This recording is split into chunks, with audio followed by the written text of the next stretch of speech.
Amen. So, kanina, sinabi ko na po sa inyo, ang unang wika is about His pardon. Ikalawa po, yung kanyang pangako, today shalt thou be with me in paradise. Pangatlo po, His passion. Pang-apat po, His pain. Panglima po, mga kapatid, His plea. And then, pang-anim, His payment. Kung paano niya binayaran po sa talagang sapat na pambayad para sa katubusan ng sangkatauhan. Ngayon po, ang bibigyan po natin ng pansin, His pattern. His pattern. So, kompleto na po ho.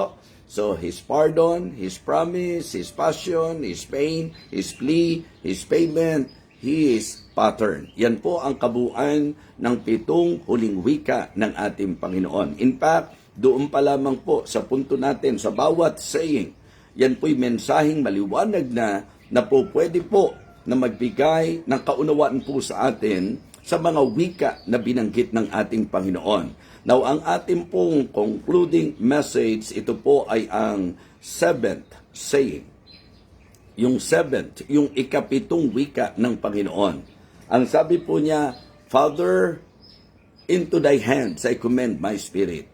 Malinaw na malinaw po dito yung pong kaugnayan, His relationship with God. Doon po sa ating pong pinag-aralan sa unang wika, ang sabi niya, Father, forgive them for they know not what they do.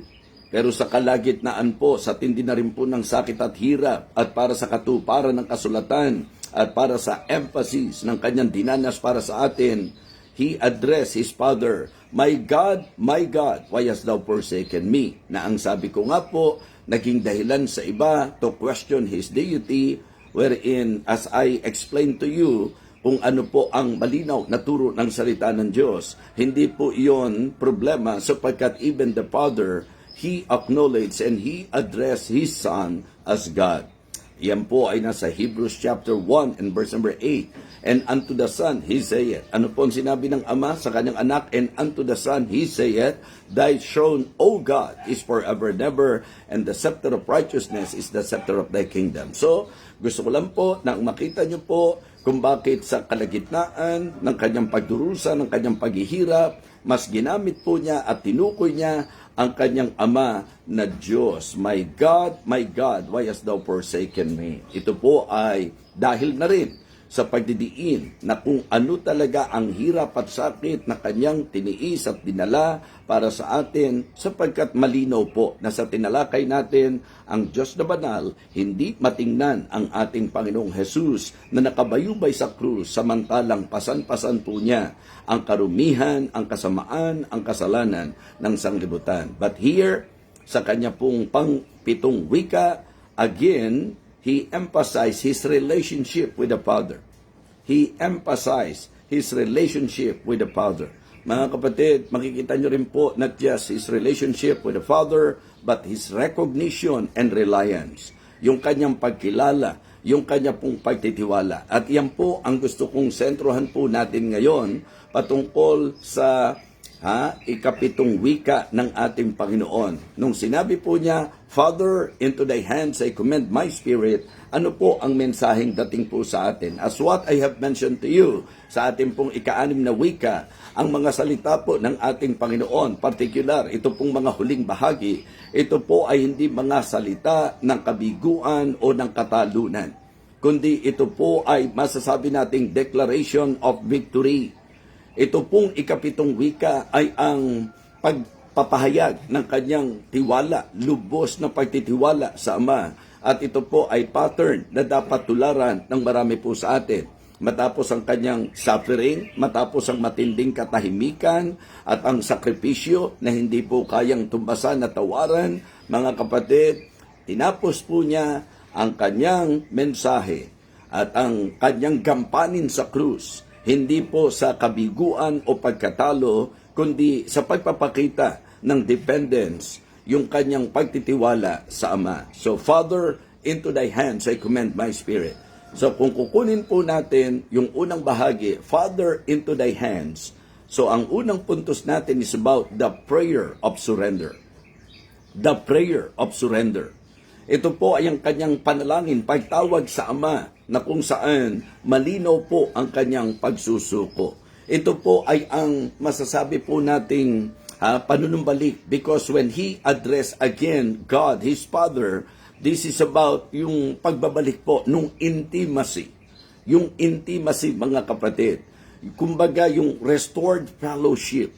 Napakaganda po na ating pong maunawa ang mabuti na sa dinala po ng Panginoon na papangyari po, at yan nga po'y malinaw sa fourth saying, my God, why hast thou forsaken me? So his father forsook his son sa kadahilanan na kanyang pasan-pasan ang ating pong mga kasamaan at kasalanan. Yung pong kasalanan ng ating pong nagawa, yan po ay dinala ng ating Panginoon. Sabi ko nga po sa inyo, sa idea po ng sixth saying, binayaran po niya ang dapat nating bayaran. Kailangan lang pong kilalanin natin ang kanyang ginawa sa pamagitan ng pananampalataya sa ating Panginoong Jesucristo at sa bayad na kanya pong ginampanan, mga kapatid, sa pagbabayad na kanyang ginawa para sa kasalanan ng sangkatauhan. So, this is about the prayer of surrender. Father, into thy hands, Ama, sa iyong mga kamay. So, alam niyo po, yan po ang pattern na dapat nating sundan. Na tayo po ay matutong magsuko ng ating buhay sa kamay ng Ama. Diba? Into thine hand, I commend my spirit. Yan po ang sinasabi ng salita ng Diyos. Sinabi po ng ating Panginoong Jesus.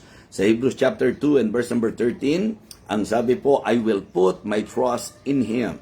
Mga kaibigan, mga minamahal, lalo na po sa mga tunay na mananampalataya, marapat po na ang ating pagsuko at ang pagsusuko ng sarili po ay dapat sa kamay ng ating Panginoon. So I can say that the first part of His saying sa ikapitong wika, ito po ay ang patungkol sa panalangin ng pagsusuko, the prayer of surrender. Ikalawang magandang mabigyang pansin po natin, into thy hands. Diba? Into thy hands. Saan natin dapat isuko ang ating mga buhay? Saan natin dapat ilagak at ipagkatiwala ang ating mga buhay? So doon po sa idea na into thy hands. So gusto nating bigyang pansin ang ikalawang puntos po natin, the placement of security. The placement of security. You know, in the hands of the Father, there is security. Ibig sabihin po, ang sigurado po na kamay na po pwedeng pagtiwalaan po natin ay ang kamay ng ating Panginoon. Masasabi po natin that the safest place in the universe is in the hands of God. Yan po ang tunay na proteksyon, mga kapatid. Sapagkat sa kamay ng Diyos, nandoon po ang protection. Sa kamay ng Diyos, nandyan po ang provision. Sa kamay ng Diyos, nandyan po ang promotion. Sa kamay ng Diyos, nandyan po ang preservation.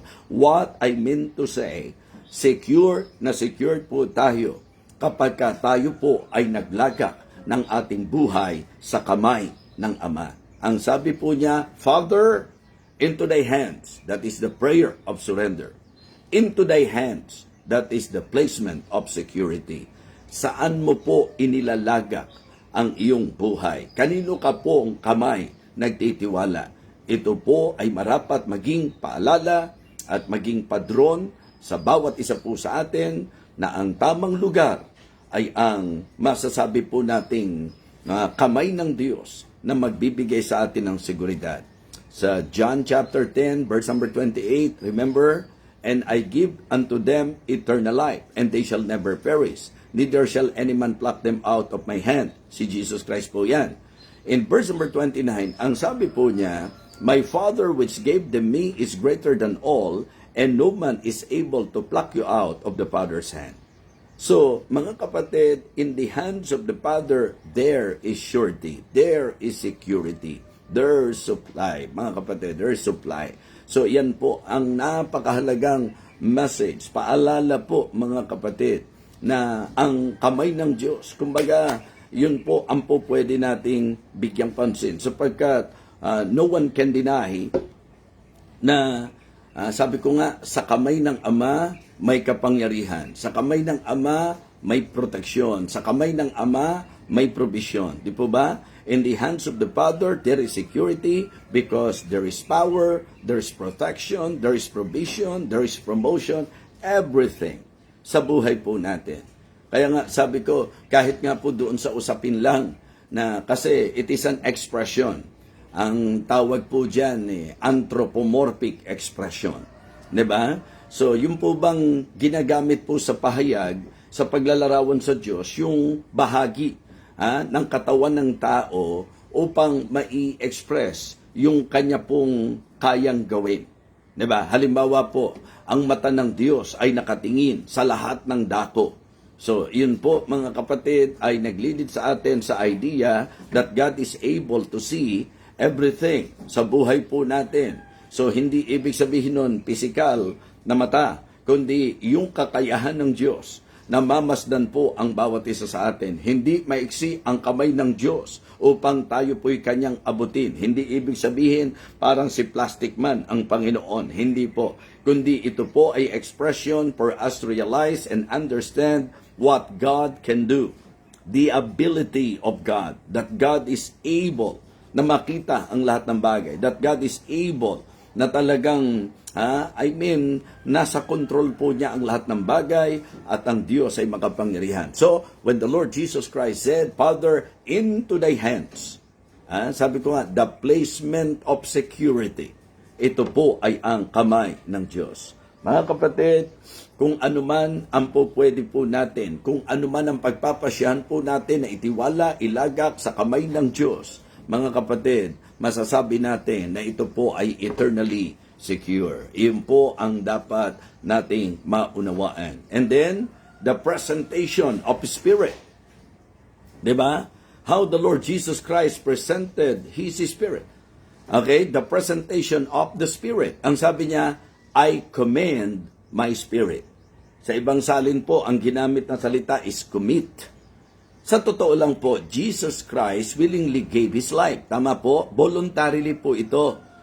Kumbaga, hindi po ito nagpapakita na may nakapanaig po sa Kanya. Sa katotohanan, wala. Sabi ko nga, ang Kanyang kamatayan, ito po'y intentionally. Hindi po ito accidental. Ang ibig sabihin po, kasi pag inaral nyo po sa Bible, mga kapatid, sa Biblia po, sa John chapter 10 and verse number 18, sa usapang buhay daw po niya, walang sino man po pwedeng kumuha sa kanya nito. 'Di ba? Basically, ang gusto po niyang i-point out, no man taketh it from me about his life sa John 10 verse number 18. But I lay it down of myself. Ibig sabihin po, the Lord Jesus Christ emphasized the truth na sa usapang kamatayan niya, kung tutusin, walang may kakayahan, walang sino man po pwedeng makapatay sa kanya. Diba? Walang po pwede. So kaya it is always good to put in our mind the clear message that concerning the death of Jesus Christ, He died voluntarily.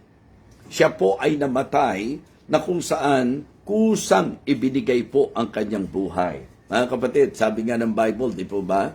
But God commended His love toward us that while we were yet sinners, Christ died for us. Siya po ay namatay para sa atin. Very clear po yan. And that is actually the mission na tinapos ng Panginoon na ibinigay niya ang kanyang buhay alang-alang sa mga makasalanan. Kaya nga sabi ko po, ang salvation ay para sa lahat. Pero ang epekto po nito ay para sa mananampalataya. Walang sino man po pwedeng mag-blame sa Panginoon na kung siya po ay pupunta sa impyerno, hindi po pwedeng balikan niya ang Panginoon. Sapagkat ang Panginoon, malinaw po na ginawa po niya ang lahat. At ang sabi ko nga po, yung means para tayo po'y manampalataya, napakakumpleto po niyan. At napakaklaro po na itinuturo sa banal na kasulatan. Malinaw po na mayroon pong nilikha ang Panginoon. Remember that? Just for you to at least recall sa inyo pong mind na ang Panginoon nagpakahayag sa tao through His handiworks, through His holy word, and through His humble way. So yung handiworks, yan po yung creation. The heavens declare the glory of God and the firmament sheweth of His handiworks. For the invisible things of Him from the creation of the world are clearly seen, being understood by the things that are made, even His eternal power and Godhead, so that they are without excuse.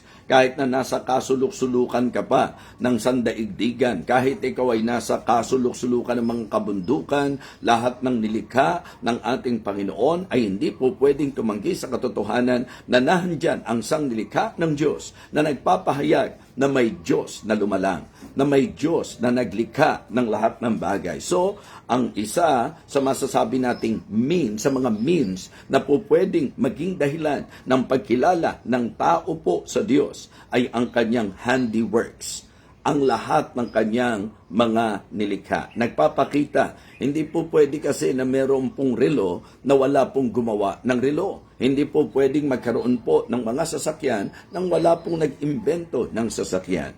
Pero lagi ko pong sinasabi, everything na nakikita nyo sa lupa na ginawa ng tao, ginawa nila po yan from something. But in the principle and in the concept, in the idea, in the teaching of the Bible about creation, ang creation po, ito po ay nilikha na ang idea po from nothing. Mula sa wala. At Diyos lang po ang po pwedeng makagawa niyan, na mula sa wala. Di po ba? So, mga kapatid, lahat ng kayang gawin ng tao mula po sa bagay na nilikha ng Panginoon. So, una, through His handiworks. Nilinaw din po natin sa John 5:39 through His holy word. Para po manampalataya at kumilala po tayo. Wala pong maidadahilan ang kahit sino. Yung pong iba kasi, ang concept nila, paano yung mga hindi naabot ng missionary? Paano yung hindi na-share ng gospel? Paano yung nasa remote areas? Paano yung mga nasa bundok? Paano yung nandoon sa mga lugar na hindi basta mararating? Mga kapatid, kahit nasaan ang tao, makikita niya ang lahat ng likha ng Panginoon. Yung pagsikat pa lang ng araw, ang problema lang po na kung saan nakakalungkot, yung mga tao po na kung saan nung nakita ang araw, ang sinamba po, yung araw, hindi po yung lumikha ng araw. Di po ba? Nakita yung buwan, sinamba po ang buwan, hindi po yung gumawa ng buwan. So, ang ating pong mga nakikita ay hindi po nandyan para sambahin, kundi nandyan para magpaalala sa atin na may Diyos na lumikha ng lahat ng yan. At sa pamagitan po niyan, kilalanin po natin siya through His handiworks. Through His holy word, ang sabi po ng John 5:39, search the scriptures, for in them you think you have eternal life, and they which testify of me. Okay? Yun naman pong salita ng Diyos, na kung saan nagpapakilala, nagtuturo sa atin ang mensahe. At ngayon nga po, sa salita ng Diyos po natin, kinuha ang ating pong tinatalakay na 7 huling wika ng Panginoon. Saliksikin ang kasulatan. Mga kaibigan, wag po relihiyon ang saliksikin natin. Yung salita ng Diyos ang saliksikin po natin. Sapagkat dito raw po natin makikita na tayo may buhay na walang hanggan. Dito raw po natin malalaman na tayo may buhay na walang hanggan. At niliwanag po na ito, ang salita ng Diyos ang nagpapakilala kay Jesus kung sino po ba siya. And then, through His humble way. At ito na nga po yung inaalala o inalala ng bawat isa ngayong mahal na araw. Na siya bagamat Diyos, hindi inaring dapat panangnan ng pagkapantay niya sa Diyos, kundi hinubad niya po ang kalwalatian ng isang Diyos, nakipantay sa tao, nag-anyong alipin, nakipantay sa tao. And being found in fashion as a man, He humbled Himself and became obedient unto death. At naging masunurin hanggang sa kamatayan, sa kamatayan sa krus. So kaya ang kanyang pagkakahayag sa laman, ang kanyang pagkakatawan tao, ang kanyang sakripisyo doon sa krus, yan po ay kaparaanan upang ating kilalanin ang ating Panginoon. And you know what?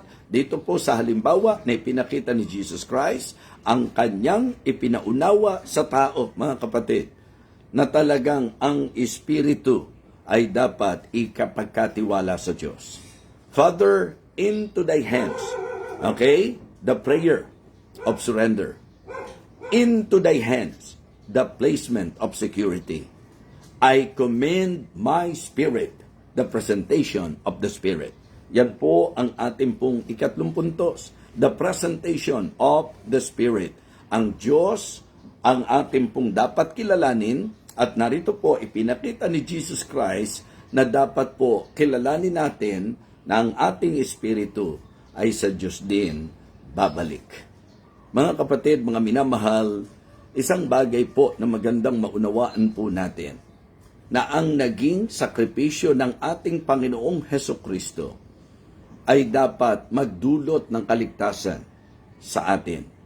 Pero ang kaligtasan po ay sa pamamagitan ng pananampalataya at pagtitiwala sa Kanya. So it is good to learn na ating pong pagtiwalaan ang ating Panginoon sa ating pong buhay, mga kapatid.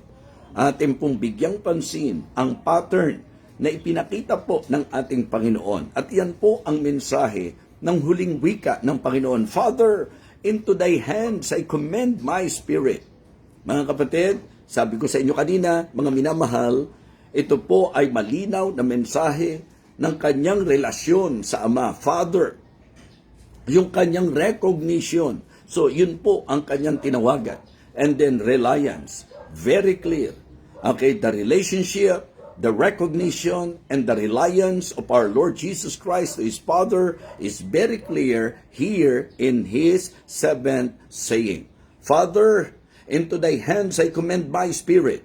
Okay? Father, it emphasizes the relationship na meron siya sa Ama. Okay? Father, He recognized, kinilala po niya na ang Ama ang kanyang kailangang tawagan upang ilagak ang kanyang espiritu. Ipagkatiwala ang kanyang espiritu. And that is what we call reliance. Kaya ngayon po, mga kapatid, sa ating pong naging huling pagtalakay para po sa 7 huling wika ng Panginoon, ang lahat ng ito ay magiging makabuluhan at magiging tunay na kapakinabangan kung dahil sa mensahe ng 7 huling wika ng Panginoon, na-realize po natin ang halaga ng pananampalataya sa Kanya at sa ginawa niya sa krus ng Kalbaryo. Mga kapatid, 7 huling wika ng ating Panginoon na kung saan may mensahe na hatid sa bawat isa. Una po, okay, His pardon. Maliwanag po na may mensahe ng kapatawaran. Okay? At yun po ang malinaw sa unang wika ng Panginoon. Father, forgive them for they know not what they do. At sa ikalawang wika, ipinakita niya na kahit ang isang taong pusakal. I remember in Isaiah chapter 1 verse number 18, ang sabi po, come now and let us reason together, said the Lord.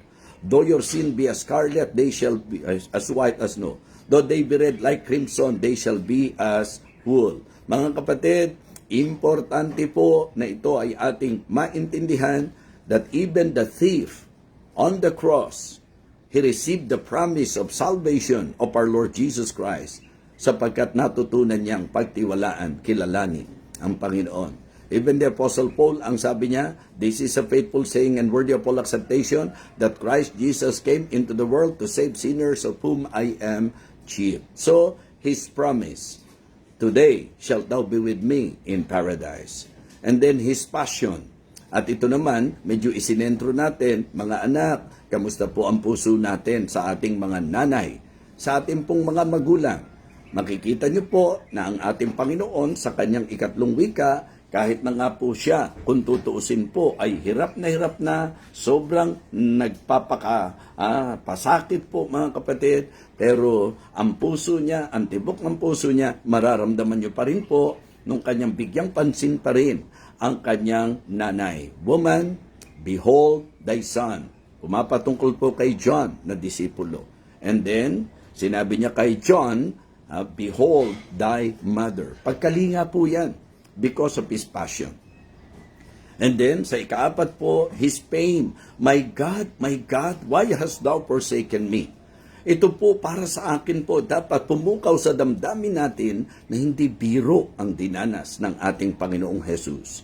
Hindi po isang palabas, hindi isang sarsuela, hindi po ito katulad ng ginagawang palabas ng mga tao pagka mahal na araw. Malayong malayo po mga kapatid. Sabi ko nga, even the very concept of the passion of the Christ, hindi pa rin talaga maikukumpara sa tindi ng totoong hirap na dinanas ng Panginoon. And no wonder, because of the sins na dala-dala po ng ating Panginoong Jesus, Yung kasalanan na yan ang nagpahiwalay sa Diyos at sa tao, di po ba? Kaya ang sabi po niya, my God, why hast thou forsaken me? It is because of the pain na kanya pong naranasan. Yung kanyang plea, I thirst. At nilinaw natin sa kanyang pagkauhaw, mga kapatid, na talagang physically, totoong nauhaw siya. He experienced na na-dehydrate po siya, mga kapatid. Kaya kailangan niya talaga ng literal na tubig. Pero ito po ay naintindihan natin na talagang sobrang lungkot ng kanyang puso dahil sa ang mga pinagaling niya, ang mga disipulo niya, ang mga ginawa niya ng himala nung panahon na yon. Wala. Maging ang kanyang mahal sa buhay, hindi visible doon po sa senaryo, doon sa tanawin ng Kalbaryo. Mga kapatid, ang kanyang sinabi po, I thirst. And you know what? Binigyan natin ng emphasis. If the reason why He died on the cross is for the souls of men, for the salvation of men, meaning to say, ang mas malalim na uhaw po niya ay ang kikilala sa kanyang sakripisyo at mananampalataya sa kanya. Yun po ang mas matinding uhaw ng Panginoon. It is finished. Mensahe na nagpakita na yung payment na kinakailangan, siya po ang nagbayad po nito. At yan po ay maliwanag sa deklarasyon po niya, it is finished. Sa isang usapang sundalo, natapos ang misyon. Sa usapang arkitekto, naitayo at natapos ang proyekto. Sa usapang pintor, naiguhit ang isang obra maestra. Sa usapang pangtubos, naibigay ang kumpletong kabayaran para sa kinakailangan. Tetelestai, it is finished. At dito nga po sa ating huling pag-aaral, sa ikapitong wika, makikita nyo po yung relationship, yung pong recognition and reliance. And then, sa mismong words na ginamit, Father, into thy hands, the place of surrender. Into thy hands, di ba? Mga kapatid, the prayer of surrender. And then, into thy hands, the placement of security. I commend my spirit, di ba? I commend my spirit, the presentation of the Spirit. Mga kapatid, mga kaibigan, nawa sa ating naging pagtalakay sa 7 huling wika ng Panginoon, tayo po ay hindi lamang naliwanagan, kundi napagpala. At sa mga hindi pa po nakatitiyak ng kaligtasan, wala pong ibig sabihin ang taon-taong pag-alala natin sa sakripisyo ng ating Panginoon kung hanggang ngayon hindi pa rin po tayo nakatitiyak ng kaligtasan. Kaya sa bawat isa po na nakakapanood at hindi pa nakatitiyak ng kaligtasan, the best thing that you can do is to acknowledge that you need Jesus. And yung ginawa po niya sa krus, ang kailangan natin pagtiwalaan. Kaya ngayon po, mananalangin po tayo para po ating ipahayag ang pananampalataya sa mga hindi pa po ligtas, sa hindi pa po nakatitiyak ng buhay na walang hanggan. The only way to heaven is our Lord Jesus Christ. Why not open your heart to Jesus and by faith, receive Him as your Savior? Makasalanan po tayo, hindi natin kayang iligtas ang sarili natin, kaya purihin ang Panginoon, siya po ang nagbayad dito at ang kailangan kilalanin po natin siya at ang kanyang ginawa at sa pananampalataya, tanggapin po natin siya sa ating puso. Kung ikaw ay kinikilos ng Panginoon at nais mong matiyak ang kaligtasan, sumunod ka sa panalangin ito ng tapat sa iyong puso. Manalangin ka ng ganito. Dakilang Diyos, salamat po sa iyong salita. Salamat po sa malinaw na mensahe ng iyong 7 huling wika. Salamat din po sapagkat ang mensahe po ay nagdadala sa tamang katuruan na ang pinakalayunin ng iyong kamatayan at ng iyong pagpapakasakit na ginawa ay ang aming kaligtasan. Kaya Panginoon, sa sandaling ito, nais ko pong maligtas. Inaamin ko po na ako ay makasalanan, na hindi ko po kayang iligtas ang aking sarili sa kapahamakan. Patawarin mo po ako, Panginoon. Pinagsisisihan ko po ang aking mga kasalanan at buong pananampalataya, Panginoong Jesus, sa iyo pong ginawa para sa akin, sa iyong ginawa para sa aking kasalanan. Kinikilala ko po na ito ang aking pambayad sa aking buhay na kinakailangan ko pong kilalanin ang pagbabayad na ginawa mo para sa akin. Tinatanggap kita ngayon bilang aking tagapagligtas. Buong puso akong nananampalataya sa iyo at sa iyong ginawa para sa akin na ikaw ay namatay, nalibing at muling nabuhay. Salamat po, O Diyos. Ito po ang aking panalangin, taglay sa puso ang pagtitiwala sa iyong pangako na ako po dahil sa pananampalataya sa iyo ay may buhay na walang hanggan at tiyak na sa langit patutungo dahil sa pinagkaloob mong kaligtasan. Ito po ang aking panalangin sa pangalan po ng aking Panginoong Jesus. Amen.